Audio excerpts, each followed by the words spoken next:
झांसी में थाना प्रेमनगर क्षेत्र की रहने वाली कक्षा 10वीं की एक छात्रा ने पंखे पर दुपट्टा का फंदा लगाकर सुसाइड कर लिया।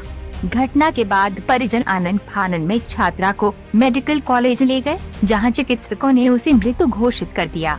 राजीव नगर में रहने वाले विनोदा हिरवार की 16 साल की बेटी दीक्षा 10वीं में पढ़ती थी। बताया जा रहा है कि पड़ोस का रहने वाला युवक छात्रा को परेशान करता था और वह स्कूल व ट्यूशन आते जाते पीछा करता था। युवक से परेशान होकर छात्रा ने आत्महत्या कर जान दे दी। पुलिस ने शव को कब्जे में लेकर पोस्टमार्टम के लिए भेजकर आगे की कार्यवाही शुरू कर दी है। मैं तो 4 बजे छोड़ के चली गई थी अपनी लड़की को। मुझे तो ये पता है मैं तो छोड़े आई घर ये था मेरा बेटा। 6 बजे तक तो जी रहा, मैंने चाय पीला, खाला पीला, वजह से कल थे ट्यूशन चलो वजह से चले होगा अच्छा ने छत पे का बात भाई मैंने की तो बस फिर नहीं। किन की किसके बारे में बता रही? वो लड़का से। कौन है लड़का? वो उसमें ऐसा क्या करता था? ऐसे फिरता रहता हो तो उससे क्या मतलब है? पहले कांड हुआ था जिनका दोनों का, तो मैंने रिपोर्ट करी थी जिन्हें धमकी दी थी उसे कि तुम उससे मिलने नहीं, तेरे दोनों भाई को मार डालेंगे आप, तो मेरी बच्ची को लेगा तो जो जबरदस्ती। तो मैं पता चला कि जी कहाँ है कि जा कहीं मैं ट्यूशन जा रही।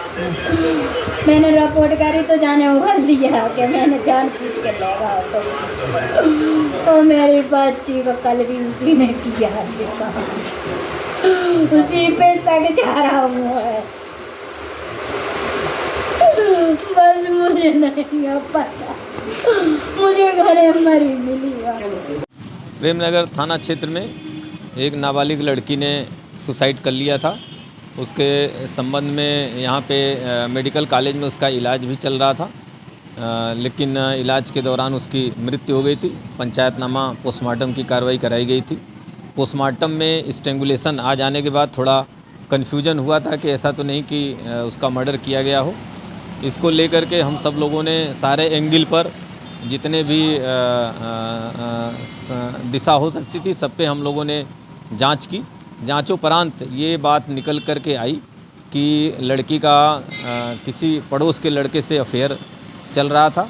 उस अफेयर की जानकारी इनके पेरेंट्स को हो गई थी, जिसके बाद इन लोगों ने शिकायत करीब 10 महीना पहले थाने पर की थी। तो दोनों पक्षों को बुला करके इन लोगों का आपस में कंप्रोमाइज़ हो गया था, लेकिन फिर भी अंदर अंदर लड़के लड़की के बीच में बातचीत चल रही थी, जिसकी जानकारी पेरेंट्स को भी नहीं थी। और इसी के तनाव में ऐसा लग रहा है कि ये लड़की ने सुसाइड कर लिया है। तो सारी परिस्थितियों को ध्यान में रखते हुए हम लोगों ने जिस लड़के से अफेयर चल रहा था उसको भी हम लोगों ने हिरासत में लेकर के पूछताछ की है। लड़की की जो नोटबुक मिली थी उसमें भी कुछ इस ढंग की बातें उसके द्वारा लिखी गई है, जिससे ये इंडिकेशन मिल रहा है कि इसका अफेयर के ही चक्कर में वो तनाव में थी।